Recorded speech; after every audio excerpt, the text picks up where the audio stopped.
Bismillahirrahmanirrahim. Assalamualaikum warahmatullahi wabarakatuh. Selamat pagi anak-anakku sayang. Sudah bangun semua belum? Ayo cepetan. Kita mulai pelajaran hari ini tidak menggunakan aplikasi Zoom, tetapi mendengarkan Bu Indri menerangkan di video ini. Ya. Hari ini Ibu akan menjelaskan, mengulang yang kemarin ya Nak ya, tentang organ gerak hewan.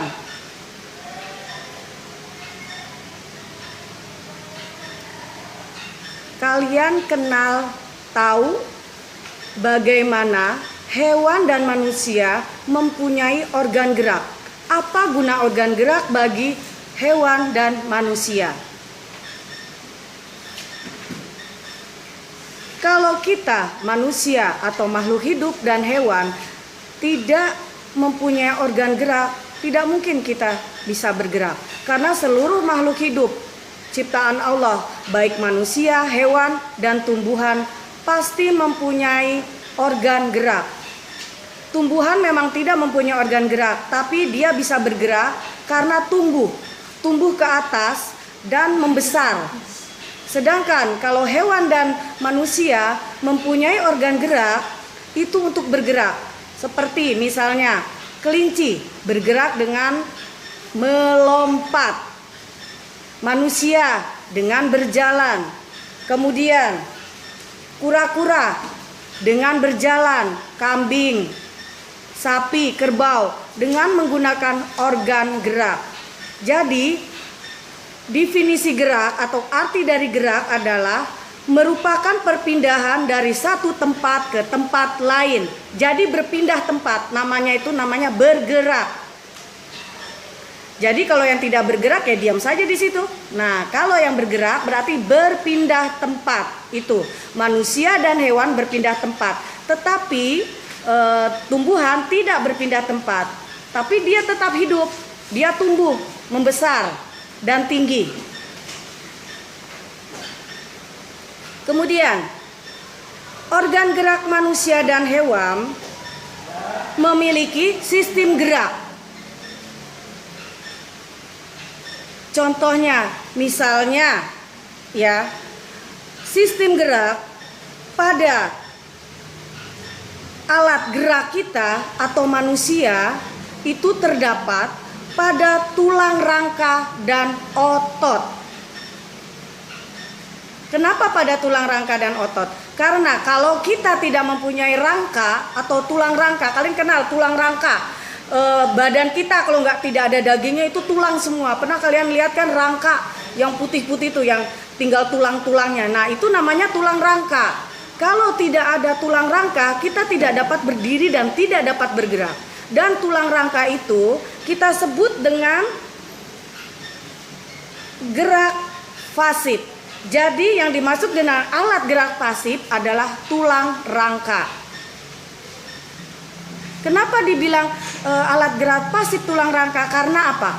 Rangka akan bergerak atau tulang rangka akan bergerak bila ada gerakan dari otot. Bila tidak ada otot, tulang rangka tidak akan bergerak. Makanya tulang rangka disebut juga alat gerak pasif dan otot disebut alat gerak aktif. Jadi yang aktif itu otot. Kalau otot tidak bergerak berarti tulang rangka tidak juga bergerak. Nah, kalian bisa membedakan antara alat gerak pasif dan alat gerak aktif. Nah, di sini Ibu akan menjelaskan kenapa harus otot yang menjadi alat gerak aktif.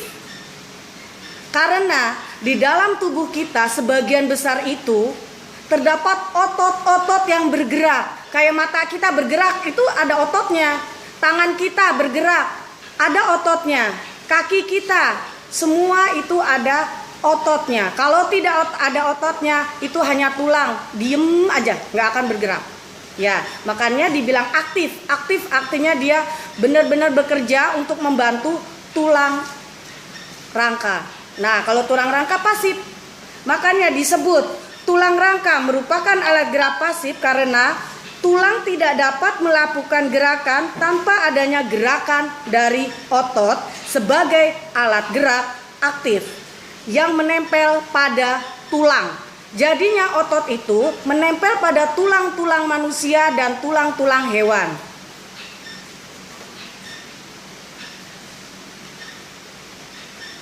Nah, di sini juga tulang dan otot tidak bekerja sendiri. Ya, mereka dibantu dengan sendi untuk membuat gerakan.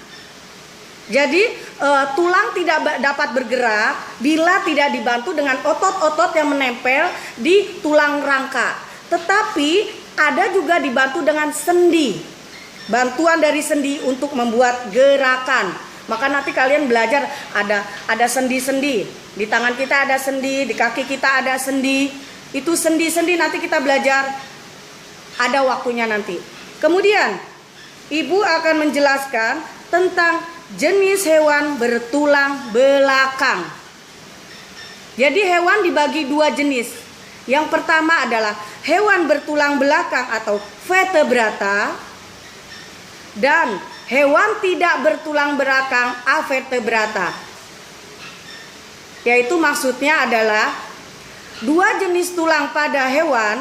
Itu yang pertama adalah hewan yang mempunyai tulang belakang. Nah, kalian coba lihat di belakang kita, dari leher sampai tulang ekor bawah itu ada tulang yang lurus. Itu tulang belakang kita, yaitu namanya tulang belakang. Nah, hewan juga ada yang mempunyai tulang belakang dan ada juga yang tidak mempunyai tulang belakang. Hewan yang mempunyai tulang belakang disebut hewan vertebrata. Contohnya kucing, kambing, kelinci, buaya, ikan. Sedangkan yang tidak mempunyai tulang belakang disebut avertebrata. Nah, sekarang kalian bisa berpikir sendiri, manusia termasuk apa? Vertebrata atau avertebrata, tapi bukan hewan ya, manusia ya. Maksudnya mempunyai tulang belakang atau tidak mempunyai tulang belakang. Nah, di sini Ibu menjelaskan tentang alat gerak organ manusia dan hewan. Itu tidak terlalu jauh ya nak perbedaannya. Hanya kalau manusia tulang belakangnya itu ada rusuk-rusuknya, rusuk-rusuk antara tulang belakang, jadi bisa berdiri tegap. Tapi kalau hewan tulang belakangnya seperti kambing, tulang belakangnya itu ada pas di atas punduknya, di atasnya kan. Kambing, anjing, kemudian kucing, itu tulang belakangnya di atas. Ya, kalau kita kan berdiri, jadi kita bisa berdiri tegap. Kita bisa berdiri tegap karena adanya tulang belakang, adanya rangka tulang. Nah, hewan bisa bergerak juga karena adanya tulang belakang juga, makanya sempurna. Nah, nanti akan Ibu jelaskan tentang vertebrata dan avertebrata. Hewan bertulang belakang dan tidak bertulang belakang. Nah, di sini Ibu hanya menjelaskan sebagian saja. Nanti selanjutnya dilanjutkan esok hari ya nak ya.